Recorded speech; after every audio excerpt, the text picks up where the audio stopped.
और कोई और वोट नहीं खरीद रहा था। यूसुफ रज़ा गिलानी का जो अपने साहिबजादे हैं अली हैदर गिलानी, जो कि रुकने पंजाब असम्बली हैं, वो अरकान कौमी असम्बली के जो है वो ज़मीर ख़रीद रहे थे और की चमक के ज़रिए अपने वाले साहब के लिए जो है वो वोट हासिल करना चाहते थे।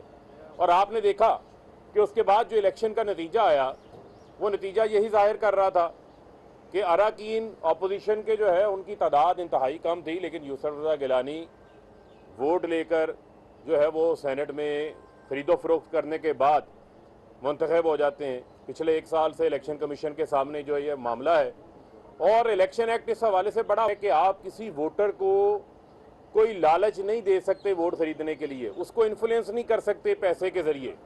मैं ये समझता हूँ कि अब ये मौका है, इलेक्शन कमीशन के पास ये वक्त आ गया है कि इनको मिसाल बनाएं, ताकि इस मुल्क के अंदर जो खरीदो फरोख्त का बाजार है, जो जमहूरियत को इन्होंने एक बाजार की लोंडी समझ लिया है कि जिसका मर्जी जो रेट लगाए उसको आप खरीद लें, करोड़ों रुपए की चमक से लगा के, मैं समझता हूं कि ये पाकिस्तान के जमहूरी अमल का दुश्मन है ये लोग। और ये बड़ा अहम मौका है जब सिंध हाउस को नीलाम घर के अंदर तब्दील कर दिया गया है, जब लोगों की ज़मीरों की नीलामी की जा रही है, उनकी बोलियां लगाई जा रही हैं, और जितने मिस्टर फ्राडिये हैं वो वहाँ पर जमा होकर बैठे हुए हैं।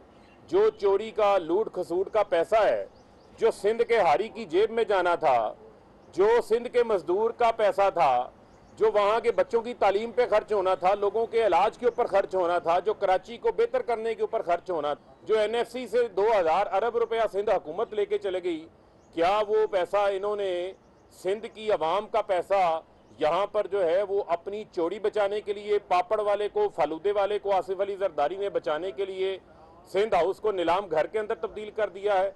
ज़मीरों की नीलामी हो रही है, और जो वहाँ पर ज़मीर फरोश बैठे हैं उनको ये मैं पैगाम देना चाहता हूँ कि आप करोड़ों रुपए से अपने ज़मीरों की नीलामी करने के लिए तो सामने आ गए हैं। मुझे आप ये बताएं कि आपकी तो काउंसलर बनने की औकात नहीं थी।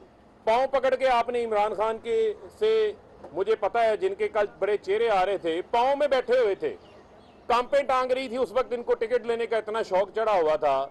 PTI के वोट के ऊपर मुंतखब होकर आए। मैं चले उन आज़ाद अरकान की बात नहीं करता, उन्होंने तो कहीं ना कहीं जाना होता है, लेकिन जो PTI के वोटों के ऊपर मुंतखब होकर आए हैं उनको ये मैं मैसेज देना चाहता हूँ कि इतने ही तुम्हारे ज़मीर जाग गए हैं, नोटों की चमक तुमने देख के तुम्हारे ज़मीर जाग गए हैं, तुम नीलाम घर के अंदर अपने आप को नीलाम कर रहे हो, ये लोग आपको देख रहे हैं।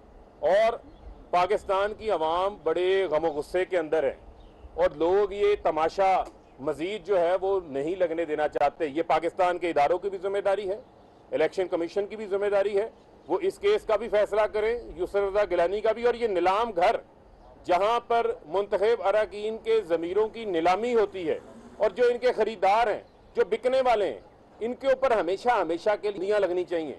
इनको हमने अपनी जमहूरियत से इस गंद को जो है वो साफ करना है, और यही वज़ीर आज़म इमरान खान साहब कहते आए। और इमरान खान साहब ना कहते सिंध हाउस में नीलाम घर बना हुआ है, ये चेहरे सामने नहीं आने थे, ये यहाँ हो गए, ये एक्सपोज हो गए।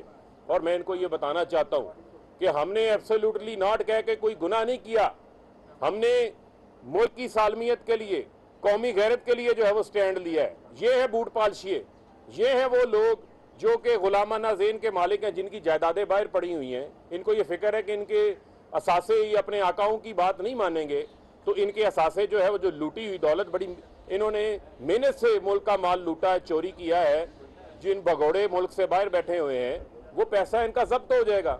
इस वजह से इनके पेट में जो है वो मरोड़ उठ रहे हैं। लेकिन मैं इनको ये बताना चाहता हूँ कि कप्तान जो है वो डट के मुकाबला करेंगे, किसी किस्म की कोई ब्लैकमेलिंग में नहीं आएंगे, किसी किस्म का कोई कॉम्प्रोमाइज़ जो है वो नहीं करेंगे। और ये भी मैं इनको बताना चाहता हूँ कि आज सब चोर एक तरफ खड़े हैं और इमरान खान साहब तारीख के राइट साइड पे खड़े हैं, सच के साथ खड़े हैं। इमरान खान साहब जो है वो मुल्क के अंदर करप्शन के खात्मे के साथ खड़े हैं, और हमने अपने वादे पर आज भी कायम है, और इंशाल्लाह अपने वादों को हम पूरा करेंगे। मैं बैरिस्टर मलिका बुखारी साहबा से गुजारिश करूंगा थोड़ी सी जरा केस की टेक्निकल तफसीलात पर रोशनी डालें। बिस्मिल्लाहिर्रहमानिर्रहीम। फ़ारूक हबीब की बात को आगे बढ़ाऊंगी। ये जो केस है इलेक्शन कमीशन के सामने ज़ेर गौर, ये कोई आम मामूली केस नहीं है। ये केस पाकिस्तान के अंदर तारीख रकम कर रहा है। ये केस उस मावरा आइन चीज़ की निशानदही कर रहा है जिसने पाकिस्तान के जमहूरी निज़ाम को कमज़ोर किया है। पहली दफ़ा ज़मीर फरोशी का अमल पाकिस्तान की आवाम के सामने नहीं आया। ज़मीरों की मंडी लगती रही है। आज जो सिंध हाउस में हो रहा है उससे क्या सामने आ रहा है कि चेहरे भी वही हैं, अमल भी वही है, स्क्रिप्ट भी वही है, लेकिन सिर्फ टाइम चेंज हो गया है। इलेक्शन कमीशन ऑफ पाकिस्तान जो एक अहम आईनी इदारा है, जो पाकिस्तान के अवाम के वोट का मुहाफिज है, जो पाकिस्तान के जमहूरी निज़ाम का मुहाफिज है, उसने वोट के तकद्दुस को बहाल करना है। उसने मेंबरान पार्लियामेंट के ज़मीर फरोशी के अमल को रोकना है। यहाँ पर यूसुफ रज़ा गिलानी के वकील ने एक बेहतरीन यू टर्न लिया। पाकिस्तान की आवाम को आज बताया है इलेक्शन कमीशन के अंदर कि वो जो वीडियो सामने आई थी दरअसल वो मेरी नहीं थी। मैंने जो प्रेस कॉन्फ्रेंस की थी और जहां पर अलल ऐलान 2 मार्च को पाकिस्तान की आवाम के सामने कहा था कि हाँ मैं वो शख्स हूँ जो इन्हें पाकिस्तान तहरीक इंसाफ के मेंबरान पार्लियामेंट से मुलाकात की, हाँ मैं वो शख्स हूँ जिन्होंने इनको बताया कि वोट को ज़ाय करने का तरीक़ेकार क्या है, आज अपने ही उस बयान से मुनहरिफ हो गए। हमारी इलेक्शन कमीशन ऑफ पाकिस्तान से क्या इस्तदा है? ये पाकिस्तान की तारीख के अंदर अहम मोड़ है। आईनी इदारे को पाकिस्तान के जमहूरी निज़ाम में किसी चीज़ के लिए बनाया गया है। किसी वजूहात की वजह से आपको एक आईनी इदारा, आईनी इस्तेहकाक और कानून के अंदर इख्तियारात दिए गए हैं। ये वो मौका है जब आप सामने आइए और फैसला कर दीजिए कि जब जब पाकिस्तान के मावरा आइन मेंबरान पार्लियामेंट ज़मीर को खुलेआम बेचेंगे तो आप उसके अंदर सुओ मोटो अस खुद नोटिस लेकर उनको कैफर किरदार तक पहुंचाएंगे। जब जब मेंबरान पार्लियामेंट कानून को तोड़ेंगे आप दीवार बन के आएंगे उनके सामने। ये केस फरूख हबीब, मलिका बुखारी और यूसुफ रज़ा गिलानी या अली हैदर गिलानी के माबैन नहीं है। ये केस पाकिस्तान की आवाम और इलेक्शन कमीशन के माबैन है। ये जिम्मेदारी इलेक्शन कमीशन के ऊपर आयद होती है। हम आईनी इदारे को मुतनाज़ा नहीं बना रहे, आईनी इदारे से गुजारिश कर रहे हैं मुताला कर लीजिए पाकिस्तान की इलेक्शंस एक्ट 2017 का सेक्शन 4 क्या कहता है कि आपने मुकम्मल इंसाफ करना है। सेक्शन 8 कहता है कि आपके पास इख्तियारात हैं कि आप इस किस्म के केसेस के अंदर अपना कलीदी किरदार अदा करें। पाकिस्तान के तहरीक इंसाफ के वर्कर के अंदर, पाकिस्तान तहरीक इंसाफ के मेंबरान पार्लियामेंट के अंदर, पाकिस्तान के आम आदमी के अंदर आज तशवीश और गम गुस्सा है। वो क्या देख रहे हैं कि उन्होंने जिस आदमी की शनाख्त के ऊपर, जिस आदमी के नाम के ऊपर, जिस आदमी के मंशूर के ऊपर वोट दिया था, उस वोट को मेंबरान पार्लियामेंट पामाल कर रहे हैं। हमारी गुजारिश है मेंबरान पार्लियामेंट से कि आपने ज़मीर फरोशी कर दी, लेकिन याद रखिए खुददारी एक तरफ है और गुलामी एक तरफ है, ईमानदारी एक तरफ है और करप्शन एक तरफ है, जातियात एक तरफ है और अवाम की ख्वाहिशात एक तरफ है। आपके पास अब भी वक्त है। ज़मीर फरोशी के अमल को रद्द कर दीजिए, अपनी सफ़ों में इत्तेहाद लेकर इस तरफ वापस आ जाइए। आपके ऊपर आईनी, इखलाकी और कानूनी जिम्मेदारी है कि अगर आपने इस सीट को छोड़ना है तो इखलाकी तौर पर इस्तीफा दीजिए और फिर ऐवान में जाकर फैसला कीजिए कि आपने किस हैसियत से उस ऐवान में जाकर वोट डालना है। बहुत शुक्रिया। साहब ये बताइएगा, परवेज इलाही साहब ने अपने इंटरव्यू में सभा को दफे अल्फाज में ये कहा कि इमरान खान साहब नवाज शरीफ वाली गलती कर रहे हैं, जरदारी साहब की तरह एक्सटेंशन दे देते तो शायद ये मसला ही ना बनता। देखिए, मैं नहीं समझता कि कोई ऐसा जो है वो मामला है। बुनियादी तौर के ऊपर आप ये देखें कि सबको जो है वो जब आप कोई इत्तेहाद बनाते हैं तो उस इत्तेहाद के अंदर आप सबको साथ लेके चलते हैं और उसमें वो इक़्तिदार का हिस्सा भी हैं। तो मैं नहीं समझता कि कोई ऐसा मामला है, लेकिन अब मामला जो है वो अदम एतमाद का मामला ही नहीं है। मामला उससे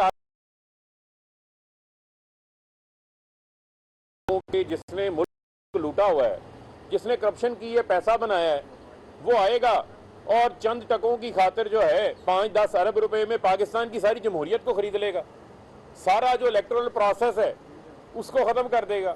तो भाई इन्होंने तो अरबों नहीं, इन्होंने तो खरबों रुपए की दिहाड़ियां लगाई हुई हैं, इनके पास तो माल ही बहुत है। फिर तो हम पाकिस्तान की जमहूरियत को नीलाम घर बनने नहीं देंगे।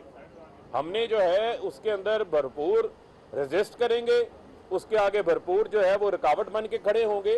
और मैं ये समझता हूँ ये पाकिस्तान के अब तमाम आईनी इदारों की भी ये जिम्मेदारी है कि जब ये तमाम चीज़ें खुल के सामने आ गई हैं तो फिर इस तमाशे को जो है वो रोकना सबकी जिम्मेदारी बनती है। फारूक हबीब साहब, जो आपके अरकान एक्सपोज हुए हैं सिंध हाउस में, उनके खिलाफ अब कब तक कार्रवाई शुरू कर देखें आर्टिकल देखें बड़ा वाज़ेह है, आर्टिकल 63 है। मुझे बताएं कानून क्यों बनाया जाता है? कानून इस वजह से बनाया जाता है कि कानून का खौफ हो और कोई काम जो है उसका होने से पहले लोगों के अंदर डर हो ताकि लोग उस कानून को ना तोड़ें, उस कानून को उस जुर्म का हिस्सा ना बने।